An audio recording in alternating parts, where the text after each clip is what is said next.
¿Pueden observar?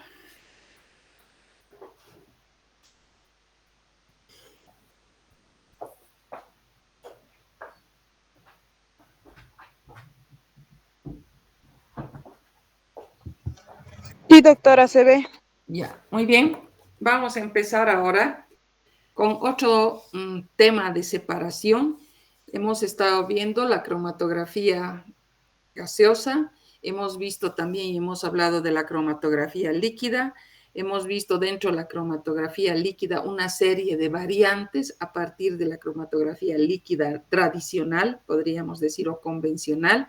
Hemos hablado del HPLC y a su vez, de acuerdo al mecanismo de separación con el que cuenten, hemos hablado de distintos tipos de cromatografía, incluyendo a, diríamos, las diferentes características de estas. Entonces, ahora nos toca ver otro método de separación que diríamos, lo podemos considerar como un método de separación intermedio entre algunos tipos de cromatografía que hemos visto hasta el momento. Bien, se refiere a la cromatografía de fluidos supercríticos. Cuando hablamos de esta cromatografía, lo primero que se nos viene a la cabeza es el significado de un fluido supercrítico. ¿A qué llamamos un fluido supercrítico? Nosotros vamos a ver que un fluido supercrítico va a ser una sustancia que a temperatura y presión por encima de su temperatura y de su presión crítica. Entonces, vamos a ver que la temperatura crítica de una sustancia la podemos definir como a la temperatura por encima de la cual no puede existir en la fase líquida independientemente de la presión. Y si nos referimos a la presión crítica, es aquella presión de vapor de una sustancia a su temperatura crítica. En otras palabras, nosotros estamos viendo que estas sustancias no van a poder separarse de acuerdo a las características y dependencias que tengan si hablamos de la temperatura y la presión. Entonces, ¿para qué nos veremos qué propiedades presentan estos fluidos supercríticos? Los fluidos supercríticos presentan una serie de propiedades. Dentro de sus propiedades más conocidas o más evidentes, podemos decir que tienen densidades, tienen viscosidades y además otras propiedades que son intermedias entre las características de esa sustancia que se pudiese encontrar entre el estado gaseoso y el estado líquido. Esas son las características o esas son las propiedades que presentan los fluidos supercríticos.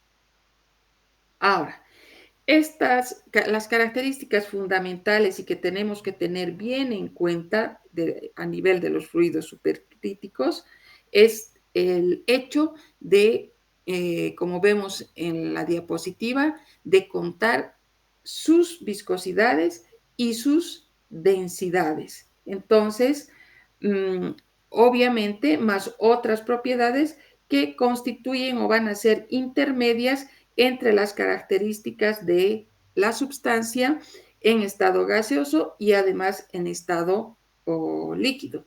Dentro de esos ejemplos, en primer lugar, podemos considerar como un fluido supercrítico al dióxido de carbono.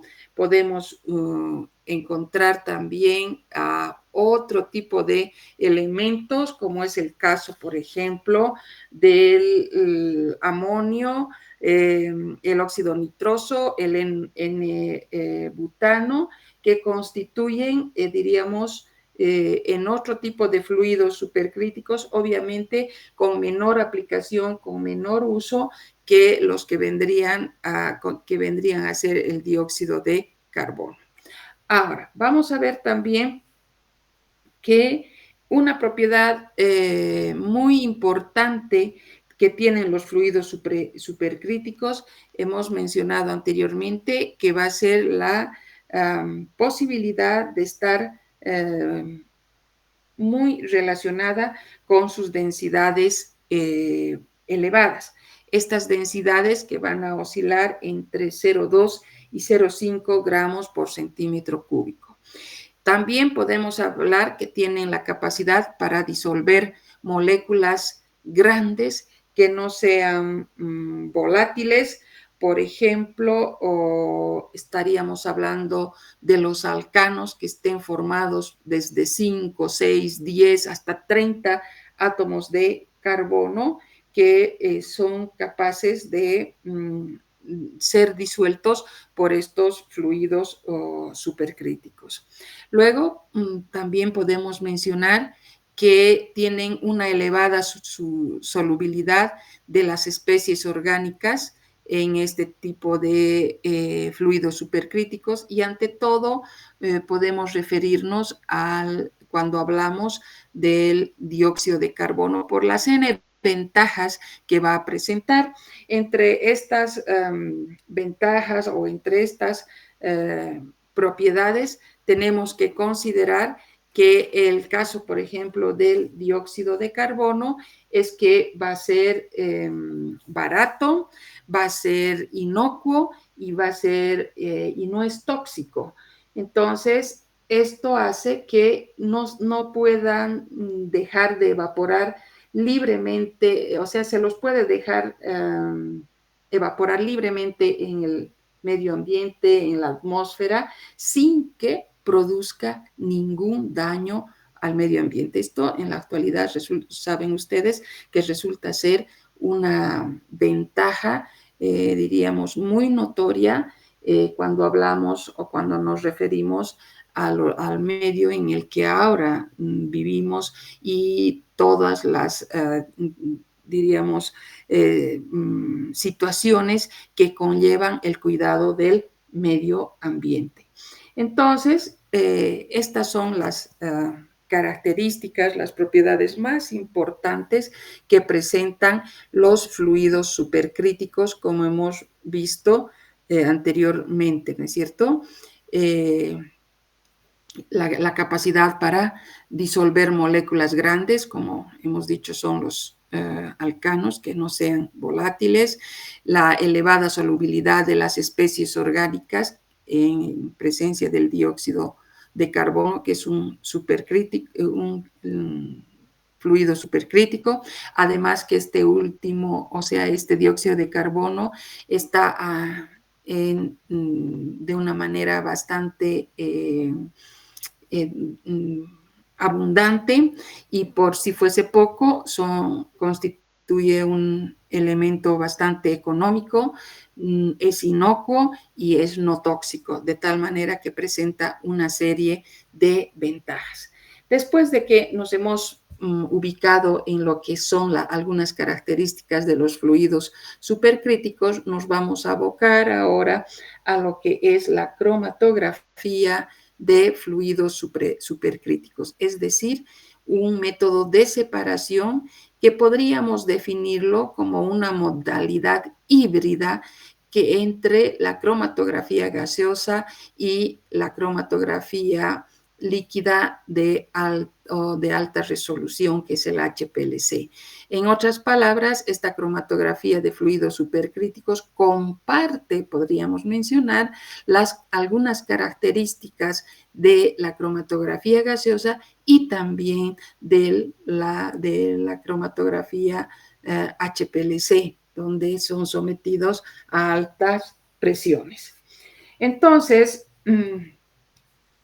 desde este punto de vista, podemos mencionar que el HPLC, o como es esta cromatografía de fluidos supercríticos, va a permitirnos, al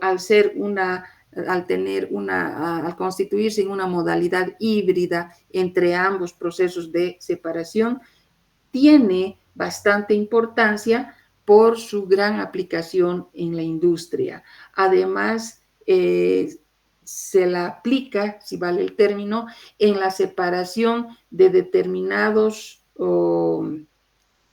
elementos de un grupo de compuestos que no pueden ser normalmente manipulados o no pueden ser tratados convenientemente ni con la cromatografía líquida ni tampoco a través de la cromatografía gaseosa.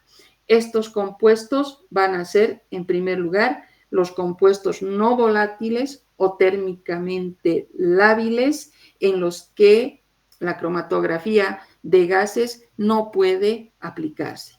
Y el otro grupo podrían estar formado por compuestos con grupos funcionales que no van a poder ser detectables por técnicas espectroscópicas o electroquímicas que puedan emplearse dentro de lo que va a ser la cromatografía líquida. Entonces, esas vamos a considerar los dos tipos de muestras que van a ser sometidas a procesos de separación, como van a ser en este caso la cromatografía de fluidos supercríticos. Algo que para nosotros es bastante importante va a ser la instrumentación y considerar a los elementos más importantes presentes en este cromatógrafo.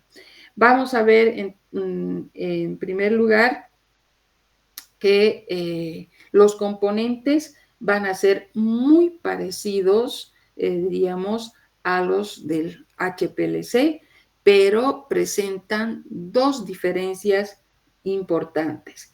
Estas diferencias constituyen, en primer lugar, si ustedes se fijan, que está presente, como pueden ver en la figura, el horno, ¿no es cierto?, propio de la cromatografía gaseosa.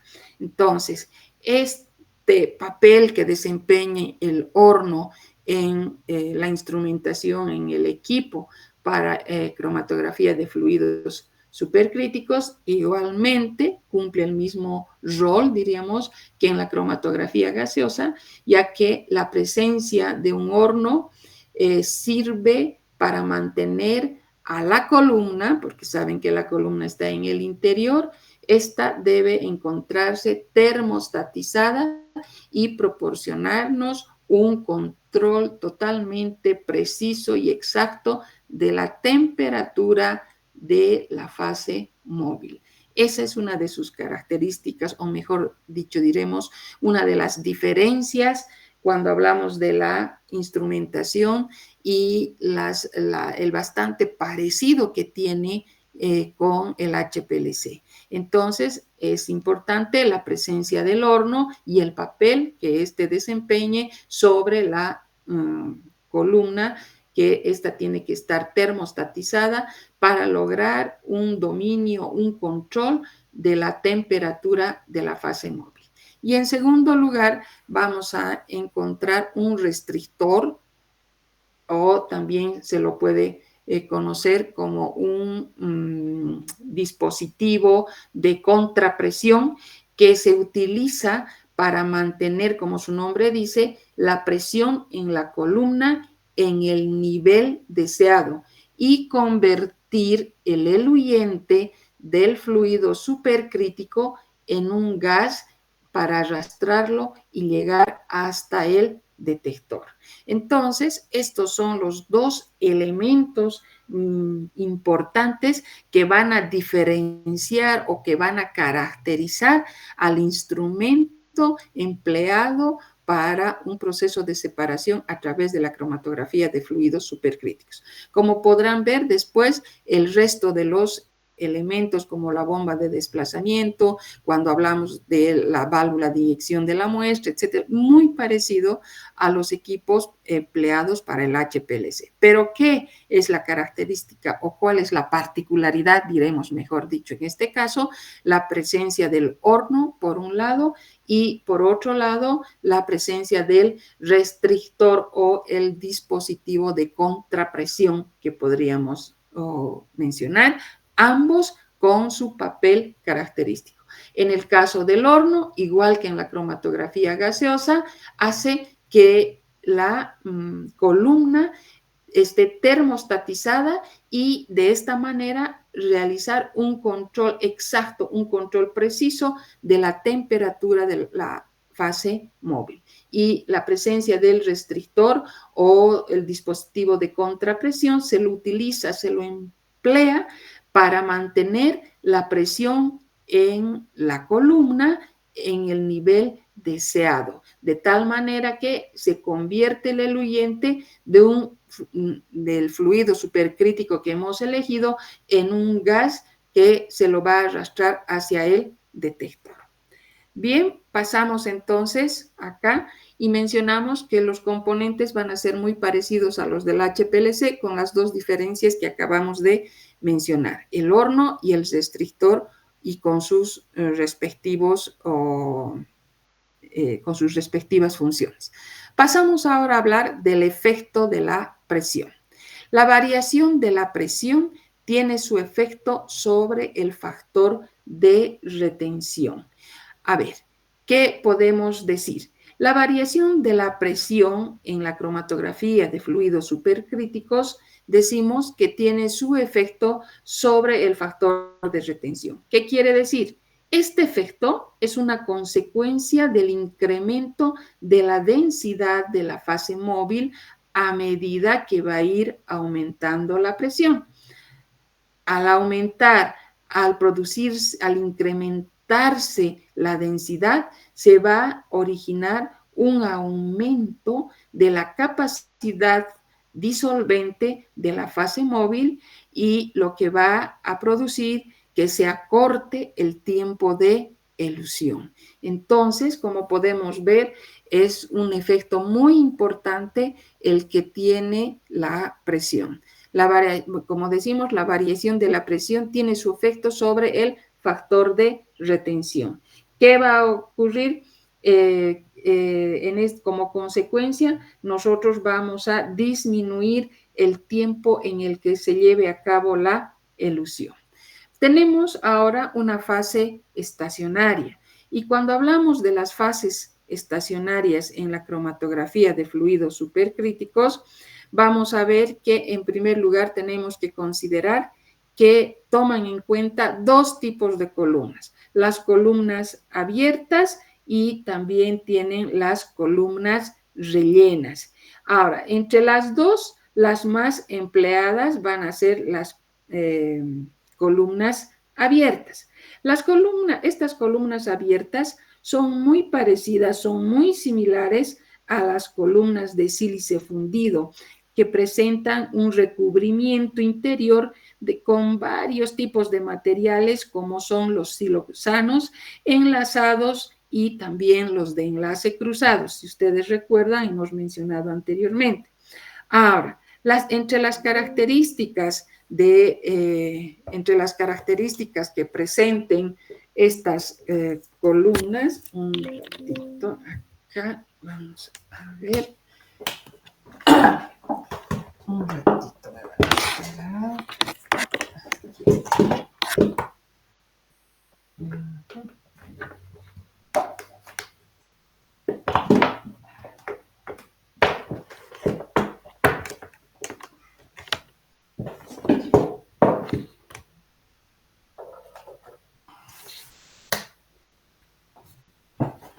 A ver, ya.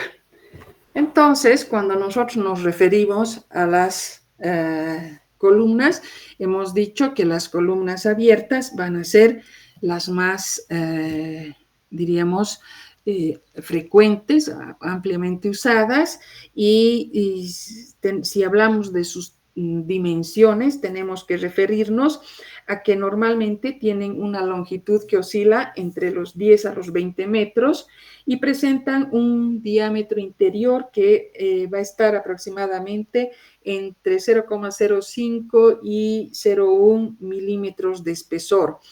Ahora, vamos a ver también que en el interior vamos a encontrar una película bastante delgada que va a oscilar entre 0,05 a 1 micrómetro de espesor.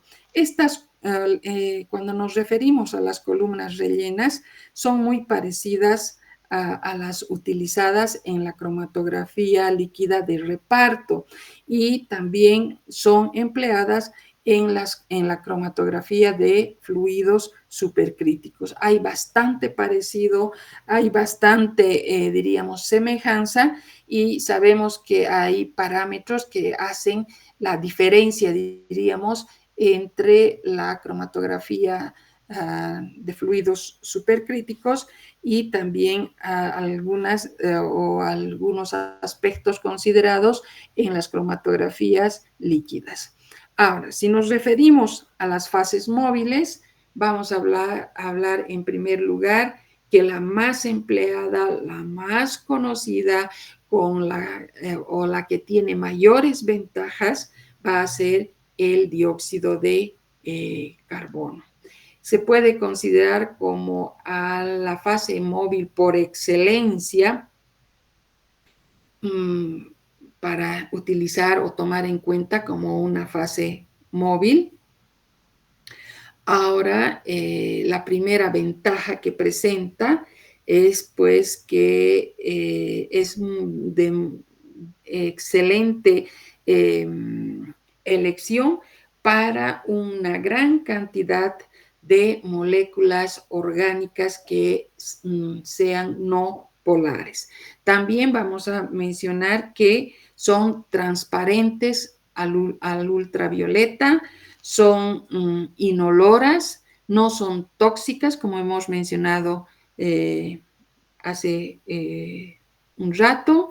Luego vamos a ver que están totalmente a disposición, son disponibles, se encuentran en abundante cantidad, son económicas, por eso decimos que son baratas, presentan una temperatura crítica para el dióxido de carbono que está entre los 31 y 32 grados centígrados, y si nos referimos a su presión crítica, tenemos que considerar la de 72,9 atmósferas. Esto va a permitir jugar con una banda amplia de temperaturas, así como también de presiones, sin que llegue a superarse, sin que llegue a pasarse las condiciones de operación de un HPLC moderno, de un equipo de HPLC, diríamos, muy actualizado. Un gran número de sustancias, como ser el etano, como ser el óxido nitroso, como ser el butano, el éter dietílico, el amoníaco o el tetrahidrofurano que hemos visto anteriormente, también pueden ser considerados o también pueden ser empleados como fases móviles en la cromatografía de fluidos supercríticos, pero podríamos considerarlos estos como diríamos una alternativa adicional, simplemente porque con la fase móvil de excelencia, la fase móvil que normalmente se emplea, va a ser el dióxido de carbono con todas las ventajas que hemos mencionado anteriormente, ¿no? Que sea abundante, que sea transparente al ultravioleta, que sea inoloro, que no sea tóxico, que sea económico, que esté ampliamente disponible y obviamente considerando sus parámetros tanto de temperatura como de presión crítica. Pasamos a hablar de los detectores. Ahora, dentro de los detectores vamos a considerar dos tipos de detectores. Los detectores de ionización de llama y los detectores como ser el espectrómetro de masas. La principal, diríamos, ventaja que presenta la cromatografía de fluidos supercríticos comparada con el HPLC es la posibilidad de emplear detectores como en la cromatografía gaseosa, es decir, los detectores de ionización de llama que habíamos mencionado, que habíamos descrito cuando nos referíamos a este método de separación que era la cromatografía gaseosa. Como ya sabemos, se tratan de detectores de respuesta universal a compuestos orgánicos de elevada sensibilidad, y también nos dan lugar a que son totalmente exentos de problemas, pero eso no significa que descartemos otro tipo de detectores, como van a ser los espectrómetros de masas, que se los va a poder adaptar con mayor facilidad. En este caso de cromatografía de fluidos supercríticos, van a ser mucho más aplicables, diríamos, o acondicionados que, los, que lo que podríamos utilizarlos dentro de algún método de separación a través de la cromatografía de líquidos, exclusivamente sobre, estamos refiriéndonos al HPLC. Otros detectores son los detectores de absorción en el ultravioleta, en el infrarrojo, los detectores de emisión de fluorescencia, los fotométricos de llama, etcétera, etcétera. Pero como ya hemos mencionado, por las ventajas que presenta, el detector de primer orden, si vale el término para mencionar, y su aplicación es el detector de ionización de llama. Bien, ahora tenemos que mencionar que algunos aspectos a considerar cuando comparamos la cromatografía de fluidos supercríticos con otro tipo de cromatografías, ya que este tipo de cromatografía comparte una serie de propiedades, como también de componentes en la construcción del equipo. Presentan propiedades intermedias entre la cromatografía gaseosa y la cromatografía de líquidos. La cromatografía de fluidos supercríticos va a ser mucho más rápida que la cromatografía de líquidos. ¿Por qué va a ser mucho más rápido? Debido a que la viscosidad más baja hace obtener velocidades de flujo que van a ser mayores o van a ser mucho más elevadas. Ahora, las velocidades de difusión que presenta la cromatografía de fluidos supercríticos son intermedias entre la cromatografía de gases y la cromatografía de líquidos. Si ustedes se fijan, esta cromatografía de fluidos supercríticos constituye, diríamos, un método de separación intermedio entre la cromatografía gaseosa y la cromatografía de líquidos. Podríamos mencionar que toma en cuenta la mayor parte de los aspectos positivos de cada una de ellos, constituyéndose de esta manera en una alternativa en muchos de los casos de contar con métodos de separación. Bien, luego hablaremos de las aplicaciones. Se emplea este método de separación en la separación de sustancias, como ser productos naturales, como ser fármacos, alimentos, pesticidas, herbicidas, tensioactivos, polímeros, combustibles, fósiles, y también cuando hablamos de la presencia de los explosivos. Entonces, como consecuencia, si nosotros nos referimos a las aplicaciones, vamos a ver que abarca una diversidad de elementos, una diversidad de sustancias que van a poder ser separados o van a poder ser sometidos a métodos de separación, tomando en cuenta a la cromatografía de fluidos supercríticos.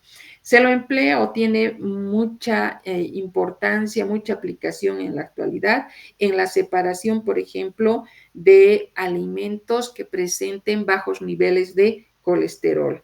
Luego, también ha tenido su importancia cuando se han procedido a realizar extracciones de algunos pesticidas presentes en el arroz, y también se lo ha podido emplear en métodos de separación, en métodos de extracción de aromas, de fragancias, como es el caso de la raíz utilizando a la raíz del jengibre, el caso de la manzanilla, podemos tomar en cuenta la vainilla, o también podemos utilizar las esencias del limón o mencionar a la esencia del limón, de la menta. Entonces, está bastante relacionado a la extracción de aromas, a la extracción de especies, a la extracción de colorantes, e inclusive de algunos principios que en la actualidad se los utiliza, se los emplea como anticancerígenos. Ahora, cuando hablamos del dióxido de carbono, que es mágico en la cromatografía de fluidos supercríticos, también tiene una aplicación muy importante cuando nos referimos a las cianobacterias que originan a la espirulina platense, que es muy rica en proteínas, y vamos a ver que estas normalmente van acompañadas de un mal olor, diremos así, que es bastante penetrante, y cuando es sometida, cuando se aplica a el dióxido de carbono, es interesante, diremos así, que inclusive este olor, que es bastante repugnante, queda apartado, o sea, es eliminado. Entonces, es muy importante que nosotros nos vayamos a referir ahora a lo que va a ser la extracción con fluidos supercríticos. El análisis de materiales complejos, entonces, ya dentro de lo que es la aplicación de los fluidos supercríticos, de las separaciones o de la cromatografía de fluidos supercríticos, requiere, antes de someter a este método de separación, requiere que previamente se logre separar al analito de la matriz en la que se encuentra la muestra. Entonces, es una etapa previa que también debe ser considerada dentro o asociada, si vale el término, a la cromatografía de fluidos supercríticos. Entonces, ¿cuáles son las ventajas cuando nosotros hablamos de la extracción de fluidos supercríticos? En primer lugar, la extracción con fluidos supercríticos generalmente va a ser rápida, va a tardar entre 10 minutos a 1 hora. Luego, el poder disolvente de un fluido supercrítico va a poder modificarse por los cambios en la presión y con menor alcance cuando hablamos de la temperatura o la variación de la temperatura, de tal forma que se puede optimizar para un determinado grupo de analitos. Luego, la mayoría de los fluidos supercríticos van a ser gases a temperatura ambiente. Bueno, para nosotros nos referimos casi exclusivamente al dióxido de carbono. Así, las recuperaciones de los analitos van a ser sencillas comparadas con la de los líquidos orgánicos que deben vaporizarse por calentamiento y que incluyen la consideración de mayores tiempos.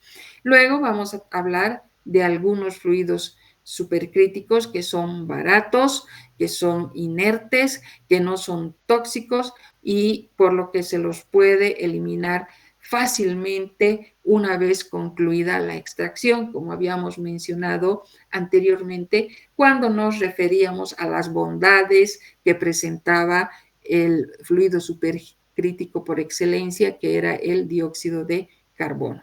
El equipo de extracción empleado en los fluidos supercríticos, vamos a ver que está formado por estos elementos. Tenemos una cubeta de extracción, tenemos la bomba, tenemos el restrictor, y también vamos a contar con el recipiente para el dióxido de carbono.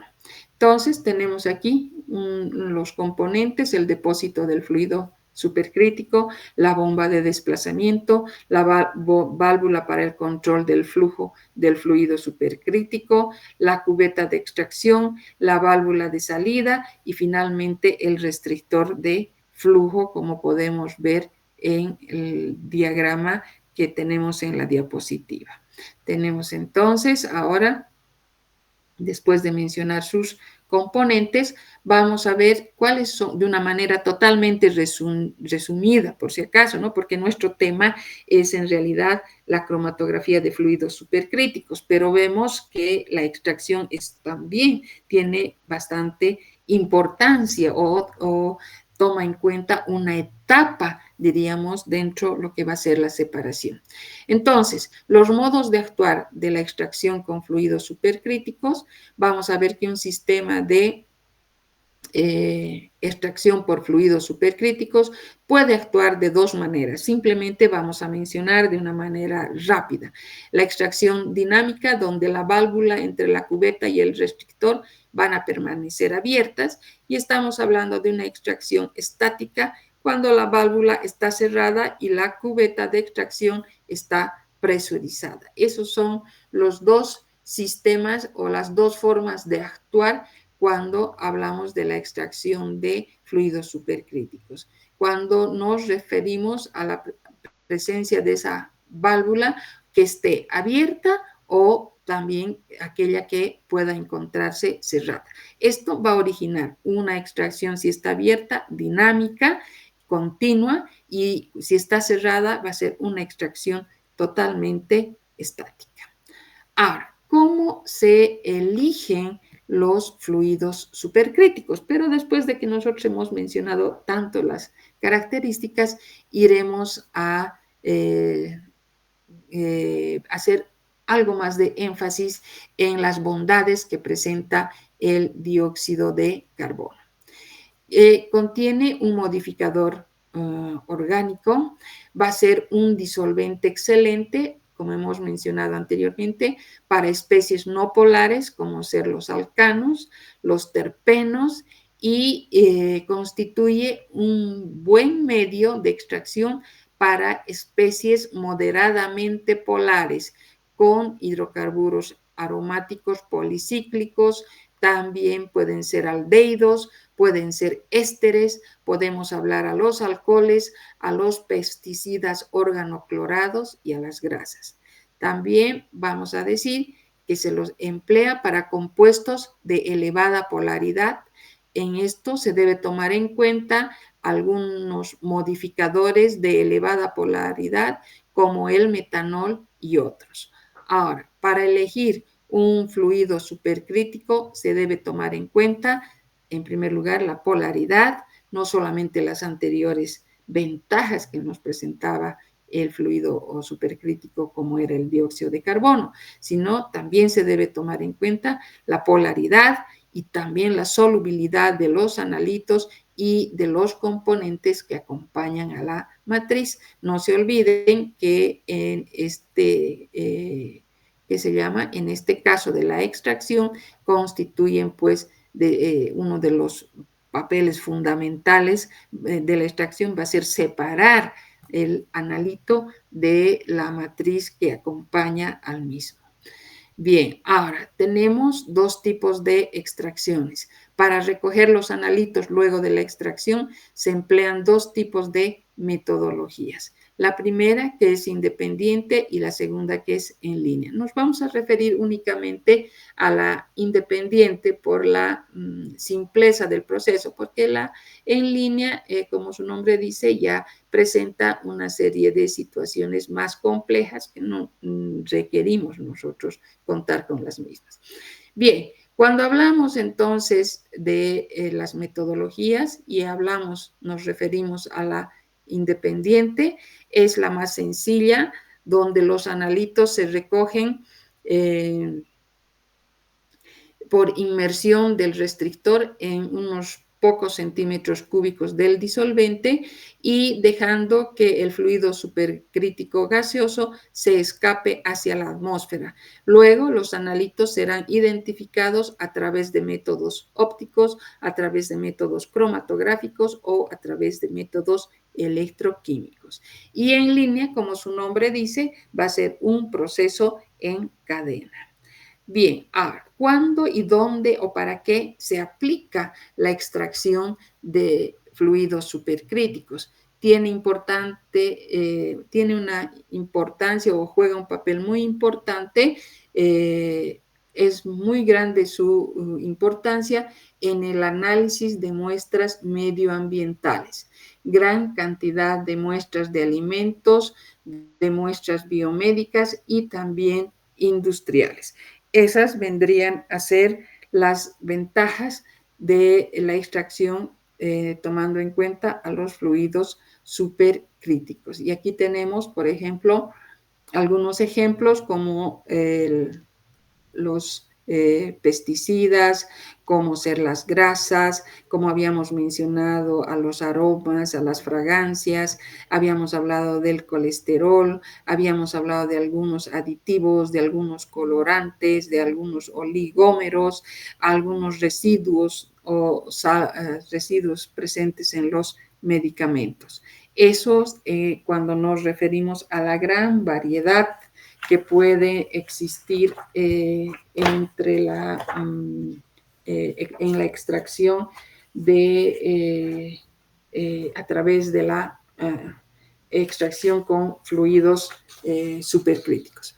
Pero también es bueno que nosotros mencionemos algunas ventajas que se presentan o algunas desventajas cuando hablamos de la extracción con el empleo de solventes supercríticos en comparación con los métodos convencionales que normalmente podemos utilizar.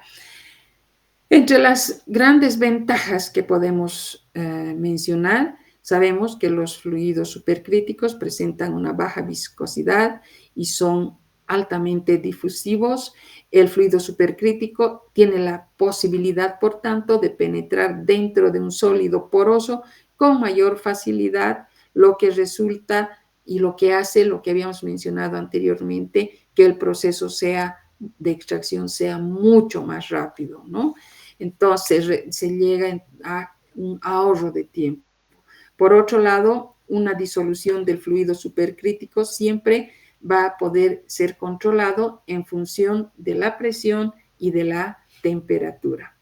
Ahora, en la extracción a través de fluidos supercríticos se hace pasar el fluido fresco a través de la muestra de una forma continua. Y también otro aspecto que podemos considerarlo como ventaja es que los fluidos supercríticos son fácilmente recuperados del extracto mediante la despresurización. Luego, los compuestos termolábiles pueden ser extraídos sin ningún daño a bajas temperaturas que puedan emplearse.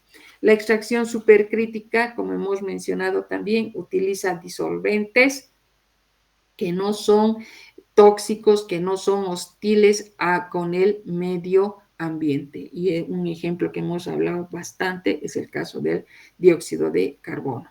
El fluido supercrítico puede ser además reciclado o puede volverse a usar, minimizando la cantidad de desperdicios que podríamos obtener.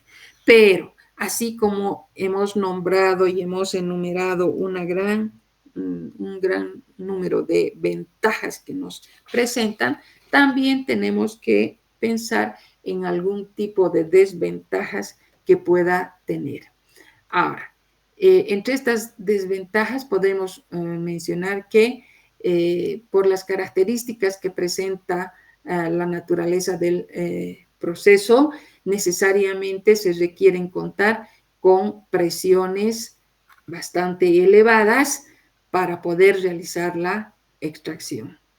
Ahora, ¿qué significa eso? una alta erogación de dinero debido a la inversión que se tiene que hacer para la adquisición del equipo y lo que vendría a ser importante, el mantenimiento del mismo.